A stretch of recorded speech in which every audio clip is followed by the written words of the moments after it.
Hello friends, welcome back my YouTube channel GK pharma. तो आज हम पढ़ने जा रहे हैं बी फार्मेसी फोर्थ सेम का सब्जेक्ट है फार्माकोलॉजी।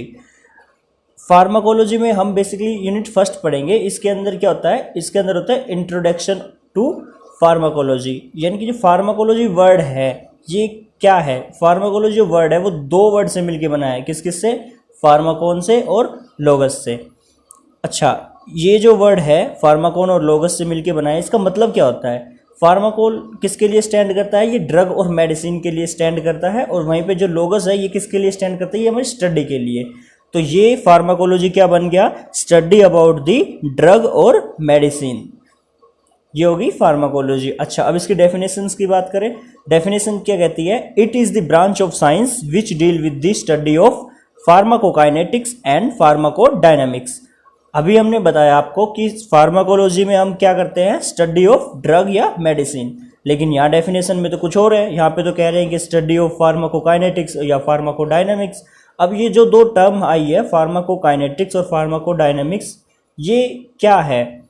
इन दोनों टर्म को हम अभी आपके सामने डिस्क्राइब करेंगे। ठीक है, बेसिकली ये दोनों टर्म कौन सी? फार्माकोकाइनेटिक और फार्माकोडायनामिक्स, ये दोनों ही ड्रग्स के लिए यूज हुई है कि हमारी बॉडी के अंदर ड्रग जब एडमिनिस्टर होगी तो उसके बाद ड्रग कैसे एक्शन शो करेगी और बॉडी ड्रग के अगेंस्ट कैसे एक्शन करेगी। तो ये दो टर्म वही चीज बताती है। अब देखो कैसे फार्माकोकाइनेटिक्स कैसे? It is the branch of pharmacology in which the study of what the body does to the drug. यानी कि जब हम कोई भी ड्रग को एडमिनिस्टर करते हैं तो हमारी जो बॉडी है वो ड्रग के साथ में कैसे रिएक्ट करती है, कैसे एक्शन शो करती है, ये होता है हमारा फार्माकोकाइनेटिक्स में। अच्छा, फार्माकोडायनामिक्स क्या होती है? It is the branch of pharmacology in which we study of what the drug does to the body.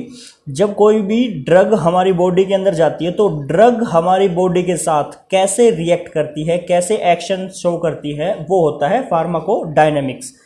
Pharmacokinetics जो होता है उसको हम पढ़ते हैं ADME, इन चार बेसिक सी जो इसकी सब टर्म है उसके अकॉर्डिंग पे। Absorption, A stand for absorption, D stand for distribution, M stand for metabolism और E स्टैंड फॉर एक्सक्रिएशन। ठीक है, ए जो है एब्जॉर्प्शन के लिए, यानी कि जब हम कोई भी ड्रग को हमारी बॉडी में एडमिनिस्टर करेंगे तो सबसे पहले वो ब्लड के अंदर एब्जॉर्ब होगी। ब्लड का काम क्या है? ब्लड हमारी पूरी बॉडी के अंदर सप्लाई का काम करता है, सर्कुलेशन का काम करता है। अब जब हमारी ड्रग ब्लड के अंदर एब्जॉर्ब हो जाएगी तो वो हमारी पूरी बॉडी में डिस्ट्रीब्यूट होगी। ठीक है, और डिस्ट्रीब्यूट मतलब जिस पर्टिकुलर एरिया पे उसकी रिक्वायरमेंट है ड्रग की, उस पर्टिकुलर एरिया पर पहुंचाएगी। कौन? ब्लड पहुंचाएगा किसको? ड्रग को। ठीक है, अब हमारी जो एब्जॉर्प्शन भी हो गई है ड्रग की और डिस्ट्रीब्यूशन भी हो गई है, बट गई है ड्रग। ठीक है, अब उसके बाद जो है मेटाबॉलिज्म, अब उसका जो एक्शन है, थेरेप्यूटिक एक्शन है, वो कंप्लीट होने के बाद मेटाबॉलिज्म होगा। मेटाबॉलिज्म मतलब ड्रग जो हमारी वेस्ट ड्रग, अब जो काम तो हो गया, जो एक्शन था वो कंप्लीट हो चुका है, अब जो उस ड्रग का एक्सक्रिएशन करना है, बाहर निकालनी है मेटाबॉलिज्म। उसको कैसे? किसी भी ड्रग का जब वेस्ट प्रोडक्ट होता है तो उसको वो कॉम्प्लेक्स फॉर्म में होता है, उसको सिंपल फॉर्म में करता है, ये होता है मेटाबॉलिज्म। यानी कि किसी भी ड्रग के वेस्ट मटेरियल को कॉम्प्लेक्स फॉर्म से सिंपल फॉर्म में कन्वर्ट करना मेटाबॉलिज्म होता है। और जब सिंपल फॉर्म में हो जाएगा तो वो इजीली से उसका एक्सक्रीशन हो जाएगा। अब एक्सक्रीशन जैसे दो टाइप से होता है। जैसे एक तो होती है हमारी वाटर सोल्यूबल ड्रग, एक होती है हमारी लिपिड सोल्यूबल ड्रग। अगर वाटर सोल्यूबल ड्रग होगी तो वो हमारी यूरिन के थ्रू एक्सक्रिएट हो जाएगी, और अगर जो लिपिड सोल्यूबल ड्रग है तो वो हमारी स्टूल के थ्रू एक्सक्रिएट हो जाएगी। अब फार्माकोडायनामिक्स है, इसमें हमने क्या देखा कि कोई भी ड्रग जब हमारी बॉडी के अंदर जाएगी तो ड्रग बॉडी के साथ कैसे इफेक्ट एक्शन जो प्रोड्यूस करेगी वो कैसे करेगी, ये होता है हमारा फार्माकोडायनामिक्स के अंदर। अब हम बात करते हैं हिस्टोरिकल लैंडमार्क ऑफ फार्माकोलॉजी, यानी कि इसके इतिहास की बात करते हैं। देखो, शुरू में क्या होता था कि पहले जब लोगों को पता नहीं होता था कि कौन सी ड्रग कहाँ यूज़ करनी है, किस डिजीज़ में यूज़ करनी है, तो उस टाइम पे लोग यूं ही प्लांट और एनिमल और मिनरल्स के जो सोर्स होते थे उन्हीं को ही यूज़ करते थे अपने पेन को और डिजीज़ को ट्रीट करने के लिए। ठीक है, पहले के समय में जो ड्रग्स का सिलेक्शन होता था वो किसके बेस पे होता था, वो होता था या तो वहम के बेस पे, यानी कि लोगों को लगता था कि हम ये ड्रग ले लेंगे तो इससे ठीक हो जाएंगे, ये वहम था लोगों का, या फिर जो एक्सपीरियंस थोड़ा बहुत था किसी पर्सन को तो उसकी वजह से वो ड्रग देता था तो उससे लोग ठीक हो जाते थे। ठीक है, अब इस हिस्ट्री को हम 4 फेज़ के अंदर पढ़ेंगे, first phase, second phase, third phase और करंट फेज़। अब देखते हैं फर्स्ट फेज़ में क्या हुआ था। देखो फर्स्ट फेज़ के अंदर लोगों किसी को कुछ नहीं पता था कि कौन सी ड्रग कैसे एडमिनिस्ट्रेशन करनी है और उसको कैसे ट्रीट करना है किसी भी डिजीज़ को। इसके अंदर क्या करते थे कि जो लोग होते थे वो नोक्सियस प्लांट और एनिमल प्रिपरेशन को एडमिनिस्टर करवाते थे, यानी कि नोक्सियस प्लांट यानी कि जो हानिकारक प्लांट होते हैं वो, और एनिमल प्रिपरेशन यानी कि जो एनिमल की प्रिपरेशन से कोई भी जो ड्रग प्रिपेयर करते थे, खुद की रेमेडीज जो थी उसको एडमिनिस्टर करवा देते थे। और वो क्या सोचते थे कि जो पेशेंट जो कि डिजीज़ है ना वो बुरी आत्माओं की वजह से आई है, यानी कि कोई भी बीमारी बुरी आत्माओं की वजह से ही उत्पन्न हुई है, इस वजह से जो पेशेंट होता था उसको हानिकारक प्लांट या फिर एनिमल प्रिपरेशन जो है एडमिनिस्टर करवा दी जाती थी। ये होता था फर्स्ट फेज़ के अंदर। ठीक है, अब देखते हैं सेकंड फेज़ के अंदर क्या हुआ। सेकंड फेज़ के अंदर जो एक्सपीरियंस पर्सन थे, एक्सपीरियंस जिनको था, जिन बंदों को एक्सपीरियंस था, जिनको पता था, नॉलेज थी थोड़ी बहुत ड्रग्स की, उन बंदों से ड्रग्स को यूज़ किया गया।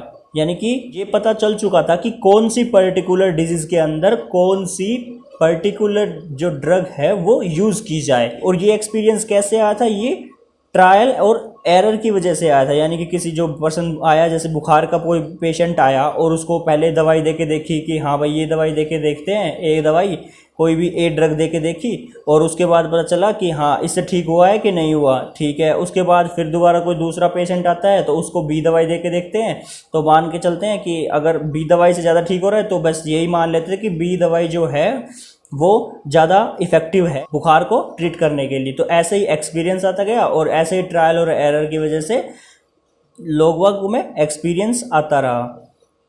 ठीक है, ऐसे ही इसके बाद एक जो ग्रीक के आर्मी सर्जन थे उन्होंने फर्स्ट सेंचुरी के अंदर ही लगभग 600 मेडिकल प्लांट्स जो है वो डिस्क्राइब कर दिए थे। और उसके बाद देखते हैं सुश्रुता, जो कि एक हिंदू फिजिशियन था, उन्होंने डिस्क्राइब किया था किसके प्रिंसिपल को, आयुर्वेदिक मेडिसिन के प्रिंसिपल को, कब, इन 5th सेंचुरी के अंदर। ठीक है, सेकंड फेज समझ में आ गया। देखो सेकंड फेज में कुछ नहीं है, सबसे पहले इसके अंदर जो दवाइयाँ देने लगे थे वो कौन थे, वो एक्सपीरियंस वाले बंदे थे जिनको एक्सपीरियंस था। ठीक है, अब वो समझ गए थे कि कौन सा सब्सटेंस किस पर्टिकुलर डिजीज़ के लिए यूज़ किया जाए। ठीक है, ये चीज़ जब समझ में आ गई थी लोगों को तो वो पर्टिकुलर डिजीज़ या पर्टिकुलर पेन या फिर पर्टिकुलर किसी भी बीमारी के लिए पर्टिकुलर ड्रग्स देने लग गए थे। ठीक है, और ये जो एक्सपीरियंस था, ये एक्सपीरियंस किसकी वजह से, ट्रायल और एरर की वजह से, कि लोगों को पता चल चुका था कि कौन सी बीमारी में कौन सी दवाइयाँ या ड्रग्स काम करती हैं। ठीक है, अब देखते हैं थर्ड फेज़ में क्या हुआ था। थर्ड फेज़ में जो ड्रग्स दी जाती थी ना वो रेशनल यानी कि क्वांटिटी के हिसाब से ड्रग देने लग गए थे किसी भी पर्टिकुलर डिजीज़ के लिए। ठीक है, अब उनको समझ में आ गया था कि बीमारियां कैसे होती हैं और कैसे ड्रग्स यूज़ की जाती है।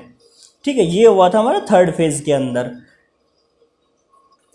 अब थर्ड फेज़ के अंदर ही जो लोग थे वो आइसोलेशन करने लग गए थे, किसी भी नेचुरल जो ड्रग होती थी उनका आइसोलेशन करके उनको प्योर फॉर्म में ऑब्टेन कर लिए जाते थे। ये होता था थर्ड फेज़ के अंदर। और ये कि थर्ड फेज़ के अंदर जो ड्रग्स थी, जो प्योर जो नेचुरल कंपाउंड्स थे, उनको आइसोलेट करके उनकी प्योर फॉर्म भी एक्सट्रैक्ट कर ली गई थी। जैसे कि मॉर्फिन जो है वो ओपियम से एक्सट्रैक्ट करके निकाल के यूज़ करने लग गए थे, कब, 18th सेंचुरी के अंदर। ये हमारा थर्ड फेज़ के अंदर था। अच्छा, इसके बाद हमारा आता है फोर्थ फेज़ यानी कि करंट फेज़। करंट फेज़ अब हम ये सभी चीज़ें समझ चुके हैं कि कौन सी दवाई किस पर्टिकुलर डिजीज़ के अंदर, और हमारी जो दवाइयाँ हैं, हमारी जो ड्रग्स है वो बायोलॉजिकल सिस्टम के साथ में किस तरह से अपना एक्शन शो करती है और कितनी क्वांटिटी में, यानी कि रेशनल यूज़ जो होते हैं, एपीआई जो होते हैं, फार्मास्यूटिकल एपीआई, एक्टिव एजेंट्स, उनकी क्वांटिटी कितनी यूज़ करनी है किसी भी पर्टिकुलर डिजीज़ या फिर बीमारी को ट्रीट करने के लिए। ये चीज़ें अब हम समझ चुके हैं और इसके साथ साथ ही हमने इतनी डेवलपमेंट कर ली है कि आइसोलेशन भी कर लिया है किसका, इंसुलिन का, और डिस्कवर कर लिए क्या, anti microbial, anti neoplastic drugs. ये सभी ड्रग्स आज के टाइम में हमने डिस्कवर कर ली है और अभी भी रिसर्च चल रही है किसके अंदर, मॉलिक्यूलर बायोलॉजी के अंदर, जेनेटिक्स और ड्रग डिज़ाइनिंग के अंदर। ये जो है आज भी इनके ऊपर रिसर्च जारी है। तो ये हमारा करंट फेज हो गया। ठीक है, इसके बाद हमारा आता है स्कोप ऑफ फार्माकोलॉजी, यानी कि हम फार्माकोलॉजी जो सब्जेक्ट पढ़ रहे हैं उसके स्कोप्स क्या क्या है, उसको फ्यूचर में हमारा क्या क्या यूज़ है। देखो, सबसे पहले फार्माकोलॉजी पढ़ने का हमारा जो फ़ायदा है, हमारा जो स्कोप है वो क्या है, हमें ड्रग के एक्शन के बारे में पता चल जाता है। ड्रग के एक्शन मतलब फार्माकोडायनामिक्स और फार्माकोकाइनेटिक की जो प्रॉपर्टीज़ है जो हमने अभी आपको बताई, वो हमें पता चलती है किससे, स्टडी ऑफ फार्माकोलॉजी से। ठीक है, सेकंड हम स्कोप देखते हैं क्लिनिकल फार्माकोलॉजी, यानी कि जब हम कोई भी ड्रग जो यूज़ करते हैं वो क्लिनिकल फार्माकोलॉजी में हमारी कैसे हेल्प करती है। जब हम ड्रग्स को यूज़ करते हैं तो उसकी कॉन्ट्रा इंडिकेशंस और बायोअवेलेबिलिटी और बहुत सी जो टर्म है वो हमें जानने को मिलती है। थर्ड जो हमारा स्कोप है टॉक्सिकोलॉजी। टॉक्सिकोलॉजी जो है इसका मतलब क्या होता है, टॉक्सिक सब्सटेंस के बारे में स्टडी करना और उसके जो पर्टिकुलर एंटीडोट्स हैं उनके बारे में हमें नॉलेज मिलती है। ये आता है हमारा टॉक्सिकोलॉजी के अंदर। नेक्स्ट हमारा आता है वेटनरी फार्माकोलॉजी। वेटनरी फार्माकोलॉजी में हमें पता चलता है कि एनिमल्स के अंदर जो डिजीज़ होती है उनको कैसे क्योर करे, उनको कैसे ट्रीटमेंट करे, ये सब हमें पता चलता है स्टडी ऑफ फार्माकोलॉजी से, यानी कि ये आता है स्कोप ऑफ फार्माकोलॉजी के अंदर। ठीक है, नेक्स्ट हमारा स्कोप है research, industries and academic. Research के अंदर भी फार्माकोलॉजी का बहुत इंपॉर्टेंस है और इंडस्ट्रीज़ के अंदर भी, नई डेवलपमेंट के अंदर बहुत ज़्यादा इसका इम्पोर्टेंट है। और एकेडमिक यानी कि जो हम कॉलेजों में, स्कूलों में टीचर्स पढ़ाते हैं हमें, वो एकेडमिक सेक्शन में आते हैं। तो ये सब स्कोप ऑफ फार्माकोलॉजी से ही मिलते हैं। नेक्स्ट हमारा स्कोप है फार्मास्यूटिकल साइंसेस।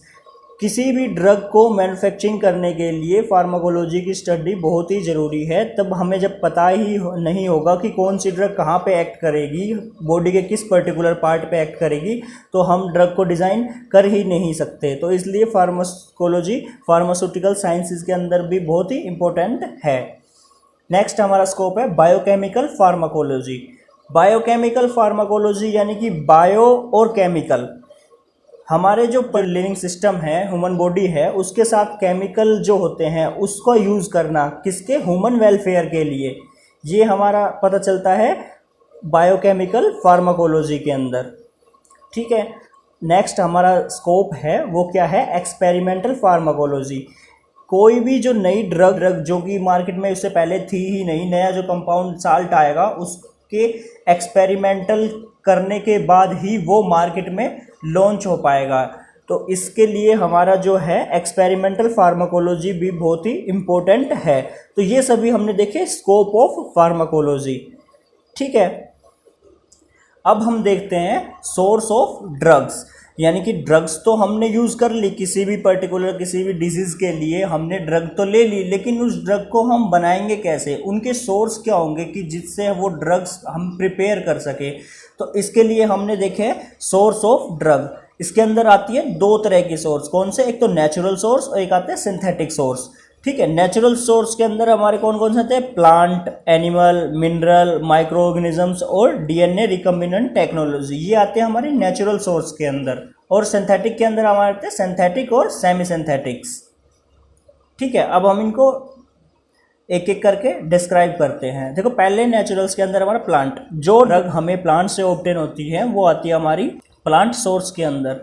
ठीक है, जैसे कि एग्जांपल देखें, क्विनीन, डिगोक्सिन, एर्गेटोमाइन, ये सभी जो ड्रग्स है ये हमें नेचुरली प्लांट सोर्स से अवेलेबल होती है। सेकंड हमारा देखते हैं एनिमल सोर्स से, जो ड्रग हमें एनिमल से ऑब्टेन होती है वो हमारा एनिमल सोर्स ऑफ ड्रग हो जाएगा। ठीक है, ये तो नाम से ही पता चल जाता है कि कौन सी ड्रग हम कहाँ से ऑब्टेन कर रहे हैं। तो इसके एग्जांपल की बात करें तो इंसुलिन जैसे होता है वो हम एक्सट्रैक्ट करते हैं किससे, पोर्क और बीफ जो पैनक्रियाज होता है एनिमल्स के, उनसे हम इंसुलिन को एक्सट्रैक्ट करते हैं। तो ये हमारा एग्जाम्पल हो गया। जो इंसुलिन ड्रग है वो हम एनिमल से मिल रही है, तो इसलिए ये इसके अंदर आ जाता है। अब देखते हैं नेक्स्ट, थायराइड जो पाउडर है उसको हम यूज़ करते हैं किस पे, हाइपोथायरॉयडिज्म के अंदर। और ये भी जो थायराइड पाउडर है ये हमें एनिमल से ही ऑब्टेन होता है। थर्ड जो हमारा सोर्स है कौन सा, मिनरल सोर्स। अब ये भी जाहिर सी बात है, जो सोर्स है वो उसी से ही मिलेगा, यानी कि वो ड्रग जो हमें मिनरल से मिलती है वो हमारे आती है मिनरल सोर्स के अंदर। ठीक है, इसके एग्जांपल देखें तो फेरस सल्फेट जो कि यूज़ होती है किसके अंदर, आयरन डेफिशिएंसी के अंदर। ऐसे ही जो नेक्स्ट हमारी ड्रग है कौन सी, एल्युमिनियम हाइड्रोक्साइड और सोडियम बाइकार्बोनेट, ये हमारी आती है एंटासिड के अंदर। ठीक है, तो ये हमारे होती है मिनरल सोर्स। ये ड्रग्स हमें मिनरल से मिलती है, तो ये हमारी मिनरल सोर्स के अंदर आती है। नेक्स्ट हमारा है माइक्रोबायोलॉजिकल सोर्स, यानी कि जो ड्रग्स हमें माइक्रोब से मिलती है वो हमारी आती है माइक्रोबायोलॉजिकल सोर्स के अंदर। ठीक है, इसके अंदर हमारी ड्रग्स कौन कौन सी है, जैसे हम देखते हैं पेनिसिलिन जो ड्रग है हमारी, वो हमें किससे मिलती है, पेनिसिलिन नोटाटम से मिलती है। ठीक है, ऐसे ही हम दूसरी ड्रग देखें, ग्रीसोफ्लेविन जो कि एंटी फंगल ड्रग है, वो हमें मिलती है पेनिसिलियम ग्रीसोफ्लेवम से। और जो थर्ड हमारी ड्रग है स्ट्रेप्टोमाइसिन, ये भी बहुत इंपॉर्टेंट ड्रग है और ये हमें मिलती है किससे, स्ट्रेप्टोमाइसिन ग्रीसियस से। ठीक है, तो ये सारी ड्रग्स जो है हमारी, ये सभी आती है माइक्रोबियल सोर्स के अंदर। अब नेचुरल सोर्स हो गए, अब इसके बाद देखते हैं सिंथेटिक सोर्स। सिंथेटिक सोर्स के अंदर क्या होता है, जो ड्रग हम लैब में प्रिपेयर करते हैं किसी भी क्लिनिकल प्रैक्टिस के लिए या फिर किसी भी डिजीज को ट्रीट करने के लिए, वो आती है सिंथेटिक के अंदर। जैसे एस्प्रिन, ओरल एंटी डायबिटिक्स और एंटीहिस्टामिन्स, क्लोरोक्विनिन, पैरासीटामोल, ये सभी सिंथेटिक ड्रग्स हैं। तो ये सभी किस में आएंगी, सिंथेटिक सोर्स के अंदर। अब सेमी सिंथेटिक जो सोर्स होते हैं वो क्या होते हैं, सेमी सिंथेटिक सोर्स ये वो सोर्स होता है जिसके अंदर नेचुरल और सिंथेटिक सोर्स दोनों को मिला के जो ड्रग बनाई जाती है वो आती है सेमी सिंथेटिक सोर्स के अंदर। जैसे कि मॉर्फिन, कोडीन, हीरोइन, ये जो सभी है ये सेमी सिंथेटिक ड्रग के प्रोडक्ट है जो कि हमें किससे मिलती है, ओपियम से ऑब्टेन होती है। ठीक है, ऐसे ही जो हमारी कोकेन है वो भी एक सेमी सिंथेटिक ड्रग है जो कि कोका प्लांट से ऑब्टेन होती है।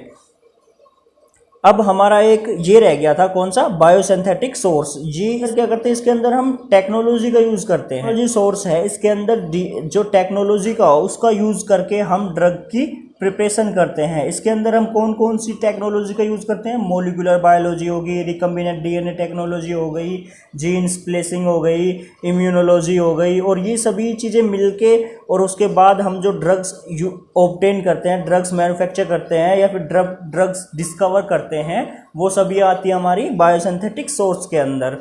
इसका एग्जाम्पल देखें तो जैसे रिकम्बिनेक्स HB हेपेटाइटिस B वैक्सीन, ये जो हमारी ड्रग है ये इसका एग्जाम्पल है किसका, बायोसिंथेटिक सोर्स का।